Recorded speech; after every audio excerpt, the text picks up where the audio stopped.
Isang magandang hapon po sa inyo mga mahal naming mga tagapakinig mula Luzon, Visayas at Mindanao at yung mga nasa ibayong dagat. Sumasayang papawid na naman po ang boses ng Pinoy OFW Hour at iba pa na isang oras sa pag-uulat at talakayan tuwing Sabado, 1:00 hanggang 2:00 ng hapon. Dito po sa istasyong pinakikinggan at inaabangan ng lahat, ang DWAD 1098 kHz. Miyembro po kami ng KBP, kapisanan ng mga broadcasters ng Pilipinas.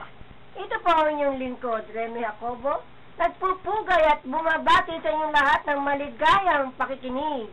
Marami po kaming bagong balita, impormasyon, para sa inyong kaalaman mula sa ibayong dagat at current issues dito po sa ating bansa. Bukas po ang aming programa sa mga suwestyon, opinyon, reaksyon o komento, panawagan o anumang concern. Amin po kayong tutugunan. Nakalaan po kaming makinig dahil ang aming serbisyo publiko ay walang patid. Tumawag lang po kayo sa mga telephone number 531-6770, 531-2660, at sa cellphone number po 0916-2850-559. At bago po tayo magpatuloy, ay pakinggan muna po natin ang Pagkaing Pangkaluluwa. Si Stowe kasi ang sumulat ng nobelang Uncle Tom's Cabin, isa sa naging daan upang umaalis ang pang-aalipin sa Amerika. Nagresulta ito ng pagdideklara ni Lincoln na dapat nang palayain ang lahat ng mga alipin. Malaki ang naitulong ng nobela ni Stowe upang mabago ang maling gawain na iyon. Noong panahon ni Haring Solomon, sinabi sa kanya ng Diyos kung paano mababago ang mga maling ginagawa ng Israel kung magpapakumbaba sila, magsisisi sa kanilang mga kasalanan at manunumbalik sa Kanya. Diringgin at patatawarin sila ng Diyos. 2 Kronika 7:14. Bilang mga Kristiyano, dapat din nating siyasatin ang ating mga maling ginagawa. Kung ipapanalangin, pagsisisihan, at tatalikuran natin ang mga ito, unti-unting mababago ang ating buhay, kagaya ng ginawa niya kay Stowe. Maaring gamitin din niya tayo upang baguhin ang mga maling gawain ng ating bayan. Mali ang isang bagay na hindi tama sa paningin ng Diyos. Yan po ang ating pagkaing pangkaluluwa. Panginoon, tunay nga po na kami ay inyong pagpalain. Ang lahat po ng aming gawain at layunin ay aming pinagtipon-tipon upang paglikuran ang aming kapwa na naaayon sa inyong kagustuhan. Ingatan niyo po kami at baspasan, lalo na po ang aming programa, Boses ng Pinoy OFW at iba pa, at ang lahat ng bumubuo ng programang ito, ang Kabalikat Media ko. Pagpalain mo po kami at ang aming mga kasama dito ngayon, ang station manager, si Cabert Ipurong, si Lollipop, at ang aming pong mga panauhin. Nagpapasalamat, nagpupuri at humihiling sa bukal ng iyong awa. Okay. Amen. Amen. Praise the At Lord. sa ating pong pagpapatuloy ay amin po kayong bibigyan ngayon ng maraming mga impormasyon para sa ating mga programa ngayon. May mga guests po tayo. Pababatiin po muna natin si Lollipop. Ayan, yes! Magandang hapon po sa inyo lahat. Welcome na naman po sa isang edisyon ng aming Bayaning OFW at iba pa. Ako po yung iba pa, yes.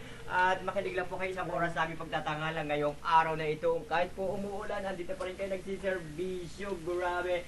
Sino man kayo, ano man ang ginagawa niyo sa araw na ito, makinig lang kayo sa aming programa at marami kaming mga issue na dapat talakayin. Go! Ayan mo, ating pakikilala ang ating guest ngayon, ang presidente po. Parang mayayaman sila, Ate Ren. President ng Rotary Club of Leonguito. Ayun na. Si President ng Changemaker, si Mr. Erwin Balagas po. Balagas po. Ayan. Bumati po muna kayo, sir. Magandang umaga, tanghali. Magandang tanghali po, hapon po sa inyong lahat. Ako po si Changemaker President Ewer Nobalagas ng Rotary Club of Leon Ginto, Manila. Di po. Yan, marami po tayong pag-uusapan tungkol sa Rotary mamaya.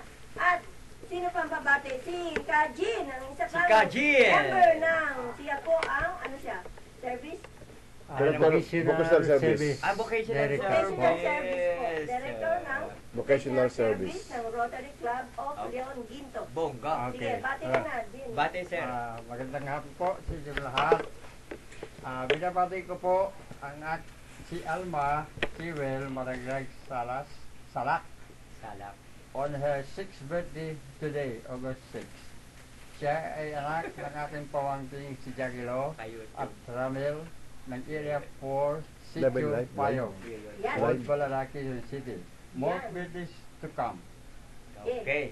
Yan, maraming salamat sa inyo. At ngayon, meron muna tayong tawag, ano? Ay, naku, Tawag aga. muna natin Grabe si yung field reporter nito, napaka-aga. field reporter natin si Edmund Pangilinan. Sa Edmond, line, pasok. line 1. Yes.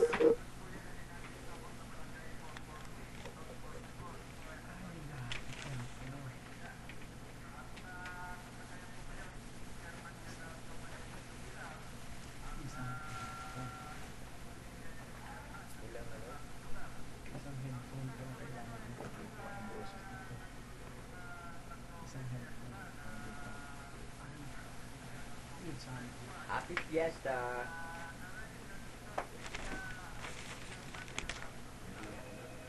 Hindi nagpapangasya.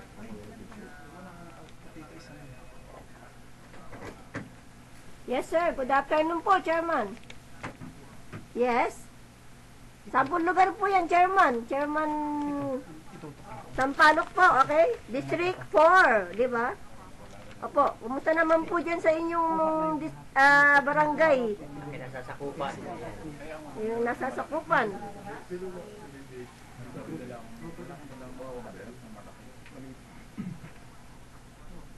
Yan. Okay, mabuti po naman, sir. First term po kayo? First termer po ba kayo, sir? Yan. Kumusta naman po ang inyong peace on order po dyan, sir?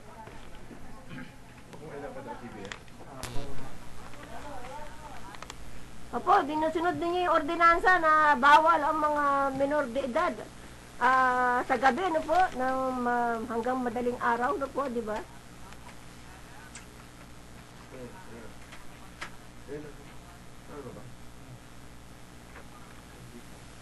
Opo, talagang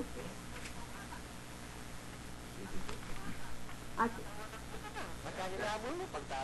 tatakbuhan pa kayo, no, sir? Opo. Opo. Kasi po, ganito yon.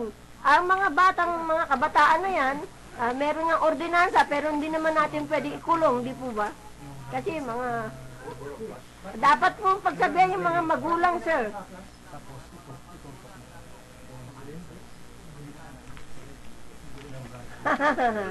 Oh, marami pa po pa kayong problema dyan, tungkol dyan sa ganyan. Ano po mga kalye na sasakupan ninyo, sir? M. de la Fuente. Ganun po ba? Yung po mga livelihood program po ninyo dyan, sir.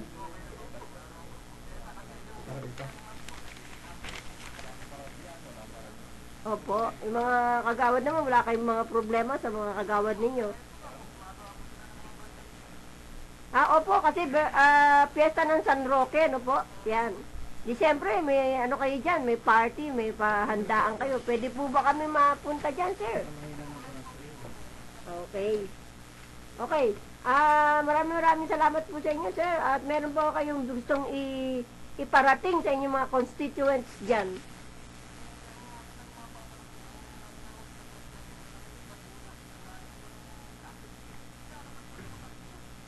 Opo. Dapat po may oras po yan, sir,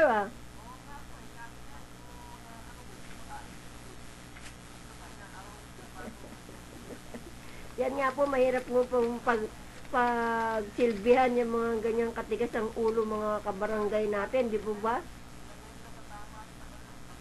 Sige nga po, sir. Sabihan niyo po. Sige.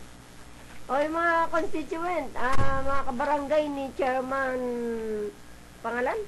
Chairman Valentino Pilar, nananawagan sa inyong mga kabarangay dyan na pwede ba ilabas ninyo ang inyong basura sa tamang oras. Yan. O, di po ba?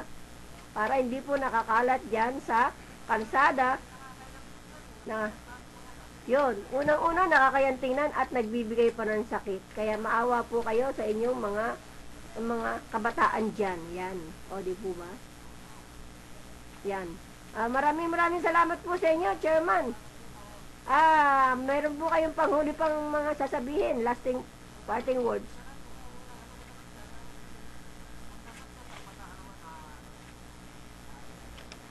Okay po. Wala pong mga petty crimes, mga ano. Okay. Sige po. Maraming po salamat sa inyo, sa Chairman Pilar. Okay, Edmund?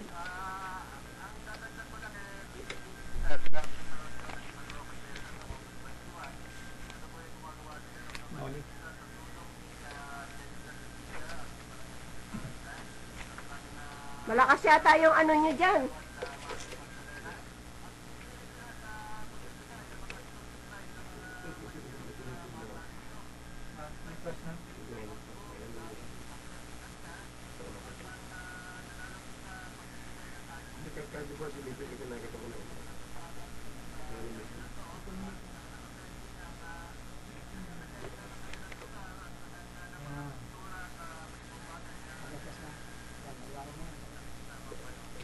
Oo nga.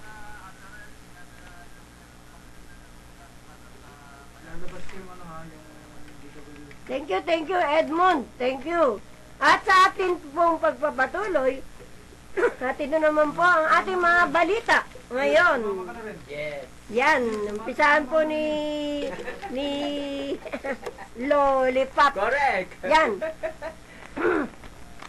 Ayan, dalagang Pinay na wala ng binti sa Cambodia. Babasahin po ni Lollipop. Okay, ayan. At ito na po ang ating mga balita. Okay, dalagang Pinay na wala ng binti sa Cambodia. Ayan, nawala ng kanang binti ang isang Pinay na nagtapos sa University of the Philippines, UP, matapos maaksidente ang sinakyan bus sa Cambodia tapos alas 4:10 kamakalawa ng madaling araw. Sa pahayag ni Benjamin de los Santos, kaibigan ng biktima si Nina Christine Abad, malubha ang naging pinsalan mga aksidente sa dalaga, kaya't kinakailangan ang agarang pagpuputol sa kanyang kanang binti sa Calmette Hospital sa Phnom Penh.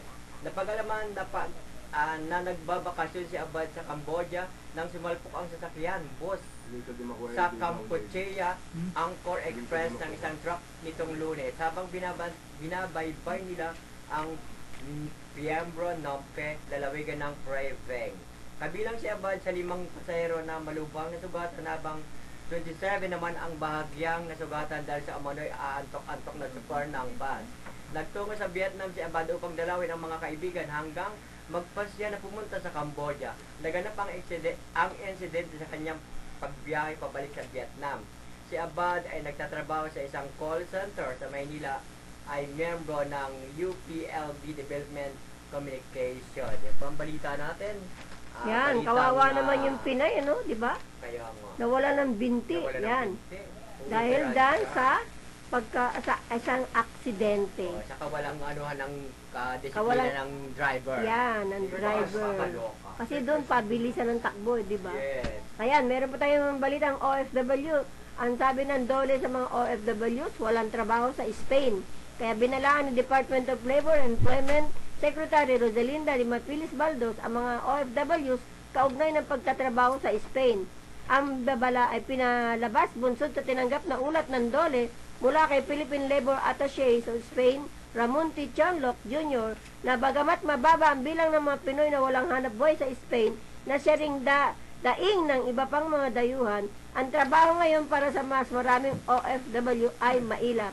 Kaya karamihan sa mga Pinoy sa Spain, ayon kay Chonloc, ay nagtatrabaho sa mga bar, sa restaurant, sa hotel na dumaranas ng pagbagsak dahil sa mababang bilang ng mga turista noong taong 2009 at 2010. Ang mga rason ay naging sanhi ng kawalan ng hanapbuhay ng ilang Pinoy habang may ibang mababawasan ang oras sa trabaho.